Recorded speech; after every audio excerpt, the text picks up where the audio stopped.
So the customer has a 2016 Ford Mustang, the 2.3 liter turbo EcoBoost engine. Driving just fine, no concerns other than a small misfire. Went home, parked it. Next morning, came out, it just wouldn't start. Crank, crank, crank, no start. They took it out to Max Motors in Manhattan, Kansas. Let me flip this around so that you can actually see if I can cover up their personals.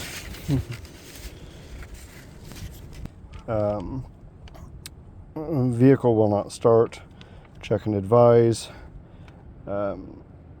Kevin quoted an engine replacement and charged him $99 to do that. Also states that the check engine light is on, has coils and spark plugs, have been replaced. Check and advise. So I noticed that the coil packs were replaced. They're Duralast. And they've got new looking Motorcraft plugs in there. Gave him a military discount, took $5 off. Now the interesting part. What in tarnation? Here's this quote for the engine replacement.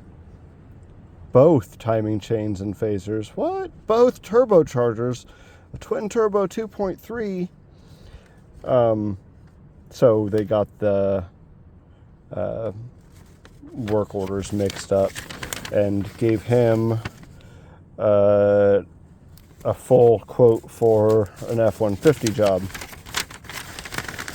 Okay. So I did a compression test. No compression on 2 or 4. 60 psi on 1 and 3.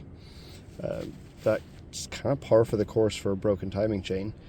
I have some other videos I'm going to interject here. Ended up pulling the valve cover and noticed that one of the cam phaser bolts was broken. So only one camshaft was turning because they don't key or pin or otherwise index these camshaft sprockets to the cams. They're just held in place with friction by the bolt. And I swear I saw tool marks on one of them. He says that it's never been in for any kind of work, but I think he bought it used. Scan tool. Okay, so next, how bad is the damage? Did it bend valves? Just by my breath alone, I could get air to come out of the valve on cylinder number 4 out of the intake valve, which was reason enough to pull the cylinder head and do an in-depth check. Ended up replacing 4 intake valves and didn't really see any serious marring on the valves themselves or on the pistons, so I'm skeptical that it even hit. I might have just been seeing some like gunk from that valve being held open, because that was a year ago, so that valve's been just sitting there open for a year.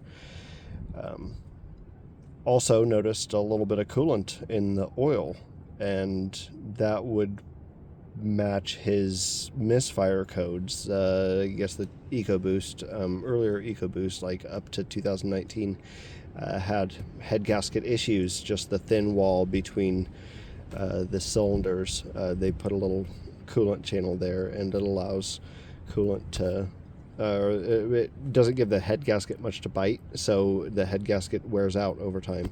But checked the head with mechanic or with a machinist straight edge, and couldn't get any kind of movement out of a 1.5 thousandths feeler. So the head seemed like it was in good condition. Same with the block.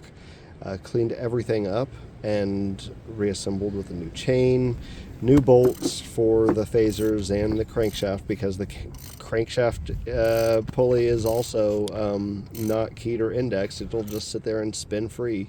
New oil pump chain.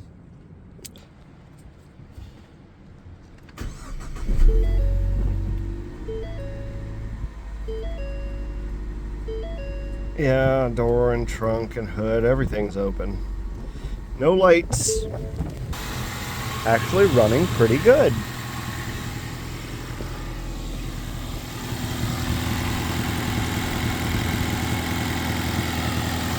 Had a little exhaust leak here, but repositioned the pipe and